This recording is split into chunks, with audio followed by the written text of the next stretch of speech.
హస్తినాపురంలో అంటే కురుక్షేత్రానికి 60 నుండి 70 మైళ్ళ దూరంలో ఉన్నాడు. సంజయుడు అతని మంత్రి. వ్యాసుని కృప వల్ల సంజయునికి దివ్యదృష్టి ప్రసాదించబడింది. ఆ శక్తి వల్ల ధృతరాష్ట్రునికి అక్కడ జరుగుతున్నదంతా చెప్పగలుగుతున్నాడు.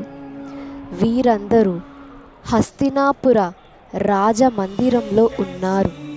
కురుక్షేత్రంలో యుద్ధ సన్నాహాలు జరుగుతున్నాయి.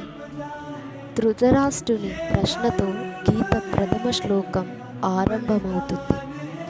ధృతరాష్ట్ర ఉవాచ ధర్మక్షేత్రే కురుక్షేత్రే సమవేత యుయుత్సువాః మామకః పాండవైశ్చ కిమకుర్వత సజ్ఞయా. మీకు భగవద్గీత వినాలని ఉంటే నా ఛానల్ని సబ్స్క్రైబ్ చేసుకోండి.